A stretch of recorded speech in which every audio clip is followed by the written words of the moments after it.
You understand? So it's you can always appeal. Okay. Except the Supreme Court. Okay, so the Supreme Court. But let's look at what are some major challenges facing the Nigerian judicial system today. For me, I can mention one. Maybe it's not related to you. Sometimes because of inadequate power supply. We just had that conversation. Yes, this is what we've been talking about. The courtroom is being run on generator. I remember one case when someone says the chief judge or the judge will be coming here, no light, this case. That is one particular example that I know. So that is one of the several challenges. Poor funding and infrastructure. Just like you mentioned, most of the courts they are not equipped with the necessary equipment.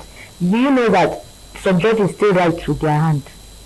Imagine. Yeah. From morning to night, there was a somewhere and she was writing everything. So and this is archaic. We need to actually move from that. So it's one of the challenges. And the other thing is you find out that there is delay because there are so many cases. The court, I will tell you, the court is overwhelmed. And the filing system, we have to go and carry file this. And that's another cost. Some people cannot even afford it. Even to get a lawyer is expensive. But I mean, where I work, and I'm sure she also, we do the legal aid. Like for me in FIDA Nigeria, we offer, pro bono legal services to women that cannot afford a lawyer. You understand? Because the justice system is actually quite expensive. Because you might get a lawyer today, the case may take almost you pay 3 years. Monthly or quarterly, or you have a fixed for the lawyers that they are hiring. Okay, that's for FIDA. Yes. No, as members, if we have an office. If you cannot afford the lawyer, you come to the office. We actually check and see, ascertain that you truly cannot afford the lawyer. We have a lot of members that volunteer that time. So we just assign one lawyer to handle the case pro bono for you. I know even senior advocates, they also do that. It's part of the qualification. There's also the Legal Aid Council, the Human Rights Commission. But even as of that, we still have such issue. The court system is overwhelmed. We don't have enough judicial staff. You understand? Judicial officers are also tired. And then there's also political interference. This election petition now, they have a timeline. You must conclude everything within 180 days.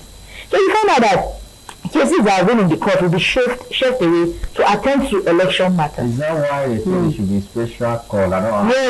For that particular, there's a tribunal. But even after that, there's the gender courts. I think that's family court. Social court. Because everything goes sometimes to a particular thing. We have family courts. Okay. But it's not that a judge will be assigned and say you are a family judge. It's just that it's the same judge we have, high court judges. But then they will sit on family matters. Okay. But still there are other cases that also come their way. So we see, because we have a lot of cases, but then there is delay, and just like I mentioned earlier on, justice delayed is justice denied. I have seen so many survivors that come to us, they couldn't continue with the case. You understand? To please rape in Nigeria now, it's easier for a camel to pass through the needle, than for you to prove good case in Nigeria. Unlike the former president of the United States of America, he was fully proved. And thank you. The requirement is so much on the survivor that the survivor gives up. They will tell you have to prove the penetration, blah blah, and all those things. Most times they are not even believed. So we have a lot of social stigma. So because of that, and the time like pull out and say they're no longer interested. Yes. Even though there's supposed to be confidentiality in the court, you don't air it and all that.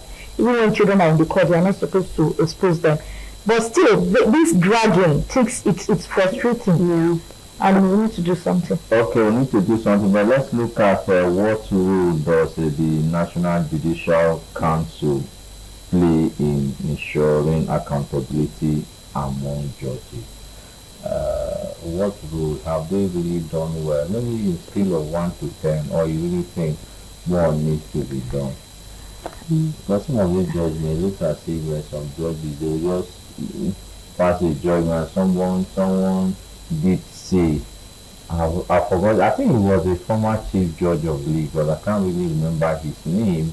where he went for a road work and a policeman saw him and said, come here. And when he came, he said, where are you going? You are just walking at a maybe to and fro. Come and enter the counter. Only for the DPO to come and say, do you know who You don't know the do you person. know who this person is? Who brought you here? And the man said he was one constable. That's when the constable ran out to the police station for the rule that day.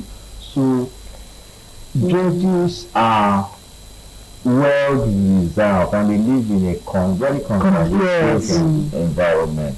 Now, why are there still the discrepancy or challenges? So what is your take on this? With all the fat salary and remuneration? So let me just speak before she goes ahead. Now in the civil society space, right?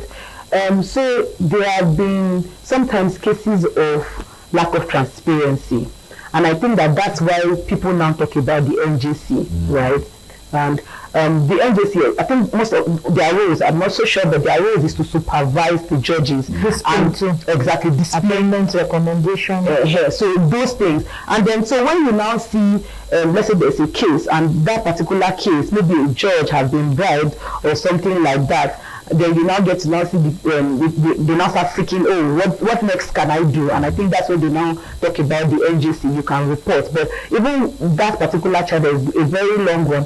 And when we were having this conversation, when we were doing a step down, people are like, how would you report the judge that will be on your case?